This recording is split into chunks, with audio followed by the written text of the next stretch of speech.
حکومت کې راغلی خو په نر راغلی حکومت هم غردولې خو په نرم غردولې مونږ ته په فخر دی ان شاء الله مونږ ته په فخر دی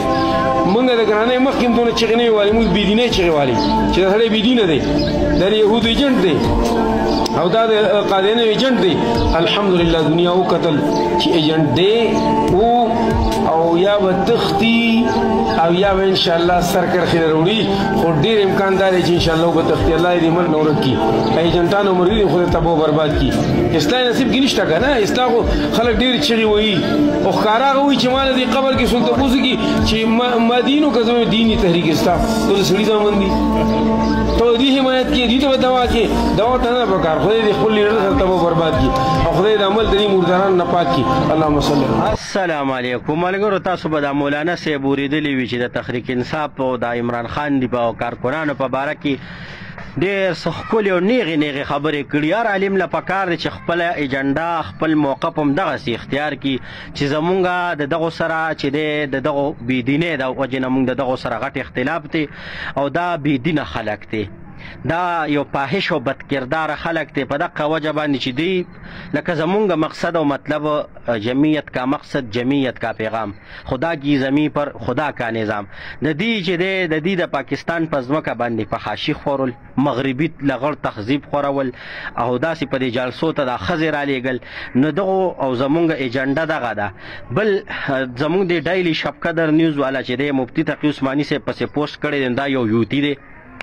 ډایلي شبقدر والا سړي زوی به جوړ شي پوه شولې ستاسو د دین اسلام سره څه کار دی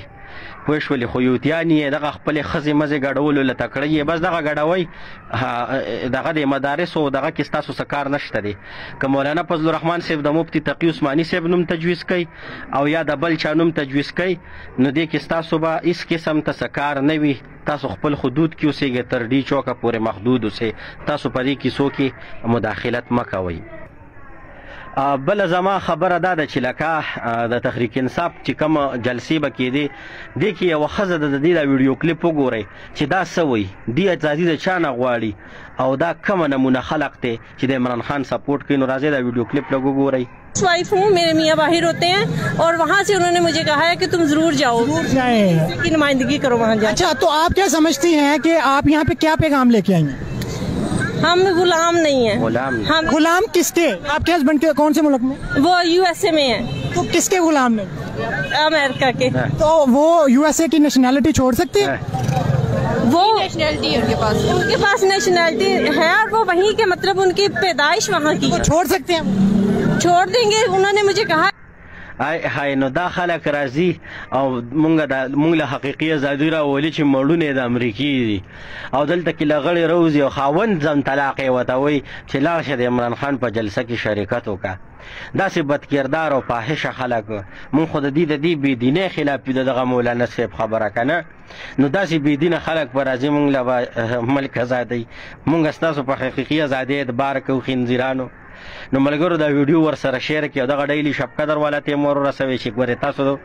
مدرسو کې مداخلت مه کوئ د سړي زامن به جوړ شي پوه شولې یوتیانو ټولو یوتیانو ته ویمه چې د وفاق المدارس صدر مولانا صاحب ولګو مولانا صاحب سرپرستی اعلی دی بلا مقابله مفتي تقي عثماني صاحب صدر جوړ شوی دی نو تاسو ته څه تکلیف دی خپلې ښځې ګډوئ دا بل کار کوئ دغه ستاسو پیشه ده اجړاتوب کوئ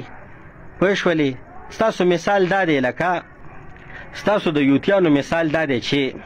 ډب درکوئ نو جاړېږئ که ډنګ ورکوئ نو ګډېږئ او که دلیل درته پیش کو نو ګډېږئ نو بس دغه ستاسو حیثیت دی د خپل حیثیت مطابق چلیږئ ویډیو د سره مخکې شیر کړئ ستاسو ورور بلال اجازت غواړم د الله په امان